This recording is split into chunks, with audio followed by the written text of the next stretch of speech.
I'll answer your questions for you guys. We'll open up front row, middle. Dave.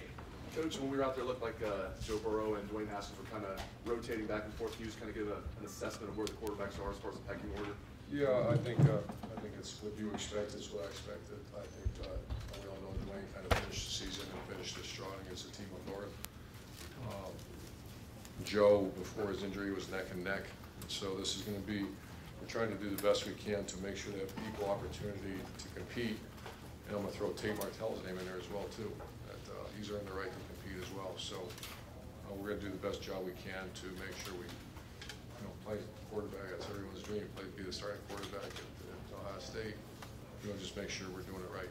It's interesting because I'm sure you want that guy to emerge as the guy, but if it's really close, that battle could be pushed into fall, so that could end up being a good thing too. Yeah, we'll discuss that as we go. I just day to day with those guys. Far left, Mitch. Urban, what was it like going out there and not seeing J.T. Barrett? I saw him. He was off to the side, sent him off to the side. Miss him dearly, but life moves on, and he's not the first player. It won't be the last. He is very unique, though, especially the position he plays and how close we were, how much time we spent together. But I see Jalen Holmes, Tyquan Lewis, and I don't know if you noticed, we always try to make sure, it's called good standing. It's something we have around here that when you leave this place, better than when you came in, that's something I always tell our coaches, make sure you leave the place better than when you go somewhere, and whether it be your position group or. And I just, see Josh Perry gets treated like he owns his place, because he does. And Jalen Holmes, Tyquan, who else did I see? Denzel Ward. Just see good people that have really built this program. JT's obviously one of them. Front row left, Bill Landis. Urban, I know you see you'll take it day by day with the quarterbacks, but Joe is in a position where he is on pace to graduate and could play immediately elsewhere next year. Is there any sense that you owe him an answer by the end of spring so that he knows where he stands and can explore all his options? Without getting too deep, we've had conversations with his family, but we try to be as transparent with you guys as possible without getting too nose deep into our meetings. But to answer your question, probably yes. My first obligation is Ohio State, but not far below that is the player and the family. And so, yeah. And does that expedite the process maybe more than you would like to have it?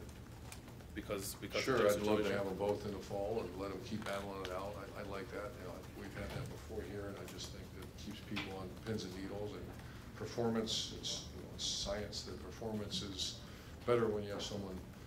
The discomfort of competition at times. That's where you're on point. You're on point. And if you're by yourself, sometimes you have a tendency to be complacent. So, that's something that we're going to watch very closely. And then lastly, real quick, just what is Matthew Baldwin's status this spring? Is he able to? He's not going to play. He has an ACL. He had it. He had surgery. So he's doing a good job. He's gained a bunch of weight back.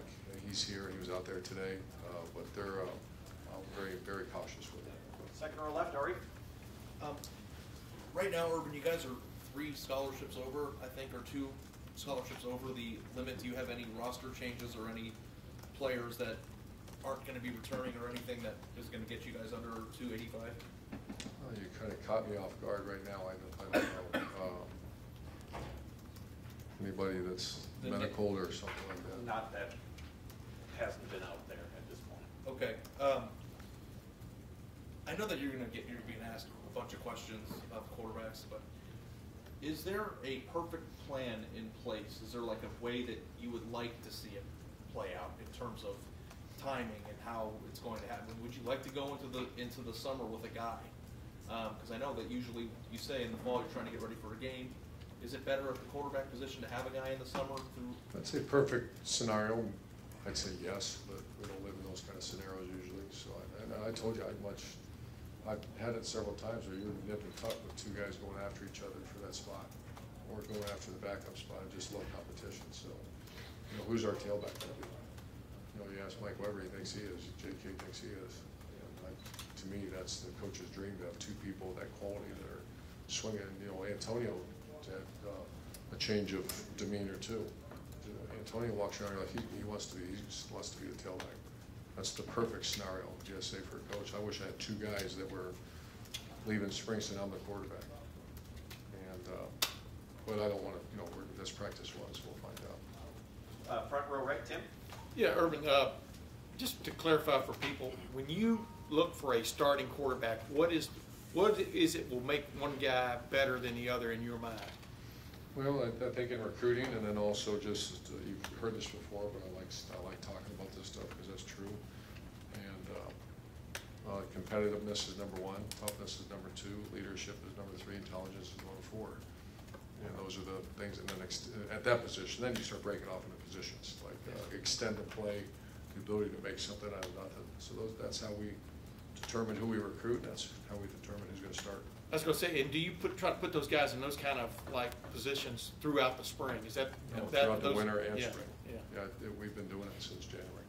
I don't know if you. And we keep score. Yeah, yeah, that's right. I know you're paying attention to this. One of the bailiwicks of this team the last several years has been trying to pin guys into the corner on kickoffs. Y'all have been very successful at that for the most part. There's a move now in the NCAA. Yeah, well, we remember one, but there's a move now in the NCAA to do away with that. If you fair catch inside the 25-yard line, the ball always set at the 25. Just what's your take on that kind of move? Haven't given enough thought. I have. That's a tough play. Probably the toughest play in sport, in football. I haven't given enough thought because I think that just came out. Someone just told me. I haven't really thought about it. And I'll have an opinion at some point. I know Coach and I've already talked briefly about it.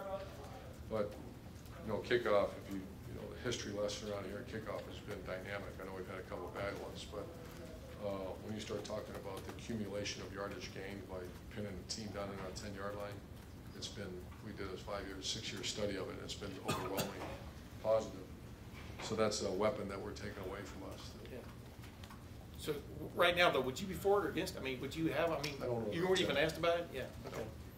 Thanks, man. Front row right, Austin. Urban, you talked about how much you love competition, you want it to continue. At a spot that's as critical as quarterback, for you as a coach, do you enjoy watching that race? Is it stressful? You've been through this a lot of times before. What is it like for you to manage that? I think I'm more stressed about center. I think when you have quality players going at it, there's no stress at all. I mean, that's part of when you're worried about who's going to be your center, that's my focus. I think we'll be fine at quarterback. Who's it going to be, I don't know. But I know they work really hard, and I see not 2 but 3 guys that think they should be the quarterback. So I spend more time at the positions that I don't know who's going to be our center. I know we have some people that are going to go after it, but there's not a lot. Brady Taylor, you have Josh Myers, you have Matt Burrell. I just talked to Josh Elby.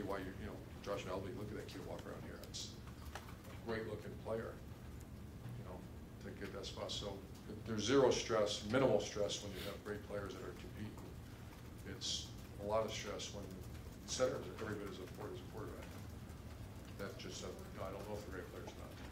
Is that true across the rest of the offensive line, that the spring might be more important for that unit than the quarterbacks? Because as I is moving position, and that position is the apex, as we used to call it, Corey Lindsley.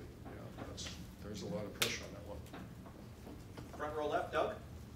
Urban, I know when you're out there, you're not differentiating guys by what recruiting class they were in, but in 2014, when you won the national title, you had a lot of really good second-year players, that group that emerged. This 2017 recruiting class was so highly rated, but when you think about Browning and Okuda and Chase Young, Brendan White's out there, and Myers and Davis, and we all know what J.K. did, but there's even, Jalen Harris and Haskell Garrett. There's just a lot of guys that are out there now that look like maybe they're ready to do something this year. Do you think there are going to be a lot of guys, those second-year guys, who are ready to do something? I do. I think, the names you just mentioned, without going back through them, I do. Plus, they're A1A people. I made a big deal about that 15 class because we had some non-A1A people. A lot of them have changed. That's a positive. Some are out of here. That's a negative. The 2000 last year was it 17? You said 17. Yeah, every young man you just mentioned too. They're performing very well in all the areas of our program. So that's usually an indication that something good's coming. And we know DeMario McCall last year just sort of had whatever was nagging him, and you have 2 really good tailbacks. You mentioned Antonio, you have 3. You have a lot of veteran guys at H. Where is DeMario right now, and how do you think he fits into all of this offense? Well, we challenged him because he had a very good day, by the way, today. He pulled a little tight hamstring near the end, so, but he had a very good day. I want him to be our returner, kick and punt returner. He's already been not given, that's his spot, and he's training as if that's a position. So he's watching videotape, he's training, he's doing it no different than if he's a starting corner or starting receiver. He's been a full-time H that's going to be able to move him around, be more of the Curtis Samuel H, and it's on him. The job description is very clear. And when you start to get on the first 2 years, it's kind of on us. And once you start to get to be in year 3, that's on you. And you either need to perform or you're not going to perform. And it's on him. And the good thing is he's responding very well. Sorry about that. Front or right, Bill?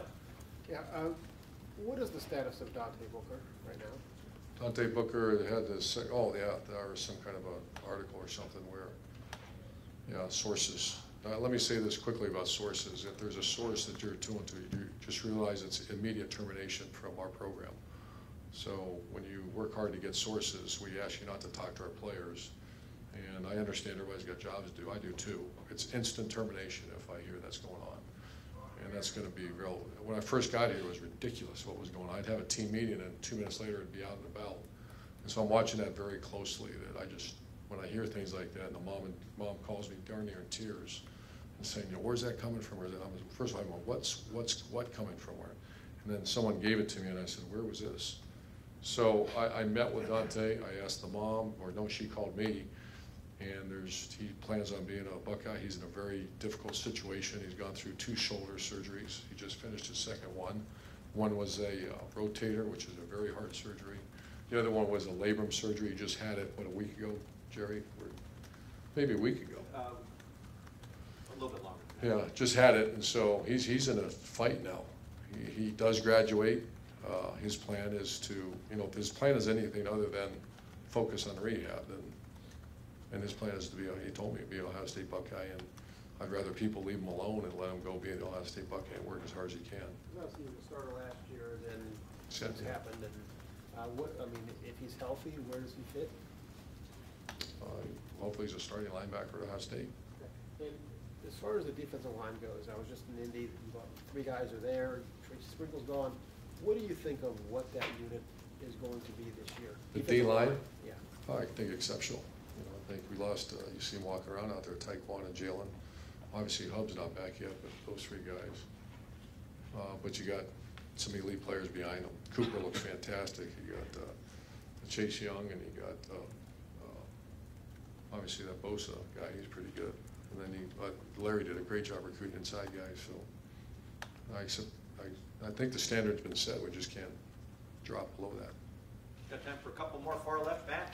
You mentioned center and offensive line, but are there position battles, obviously quarterback, but for you that you're really looking at this spring that we have to get this figured out by? Receiver, we've been good. We have not been elite, and I've challenged our coach. I've challenged Ryan Day, who's going to be working directly with him as well.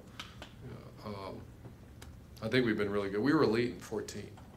We were elite, and we look at much more than just catches. We've been good. Last year a very good group. Maybe not the first rounder that was making the ridiculous catches all the time, but we look at the blocking. We look at more than just that. And so that's the position I want to see those guys develop into being. There's some elite people that are potential in that group. The positions you mentioned, center and field safety is a concern right now. You lost Damon Webb, who had a great year for us. Jordan Fuller looks, I know you guys were out there watching him early. That first half of practice, he looked fantastic. And he's starting to move around better, and from his injury. But the field safety position is a concern. Also, how are the newcomers to the program? How did they assimilate during winter conditioning? What do you? They're good. I think I put them in category of like the 2017 group. And I always go just, are they good people? Do they behave? Am I having constant conversation with their parents about acting like a fool? No, they're great kids that do things the right way and get good grades. Seem to be. I know that's coming up here pretty soon. But the correlation between that and performing well on the field is very high. And so far it looks like a good group. And final question is 3rd row left, Dan. Isaiah Prince looked like he was out at left tackle today. Do you feel like he's your guy there, or is that still a competition? I do. There's always competition, but he's earned that right to at least get that first shot at it. The other guy that had an excellent offseason, he's penciled in at right tackle, is Thayer Munford. we had our champions dinner yesterday, and Coach Mick, he gave a lot of awards to Thayer Munford, which is a great story. Very talented guy, but that's kind of the way it started today. And then Jayshon Cornell looked like he was at defensive end. Is that a full-time move for him? Larry's still evaluating that, but we're giving him a shot to go do that. That's originally what he was brought here as. Urban, can we check a couple injuries just real quick with you Yep. guys who are on the side? Like Michael Jordan, KJ Hill, Jeffrey Okuda, I think all looked on the side. Are they going to Shoulders. be okay sometime this spring, or are they out for the spring? Michael Jordan, no. Jeff Okuda, no. Dante Booker, no. And KJ Hill, no. All out for the They'll spring. all know spring. And then Brandon Bowen, a little bit slower than we thought, but he had a tough injury. I think it was Maryland, remember, last year. So he had a broken leg. And he'll be, these guys are all going to play next fall. And Nick Connor is, Nick Connor, that was last year. okay. Yeah. There was- Someone asked me about that. Coach, thank you very much. Thanks, guys.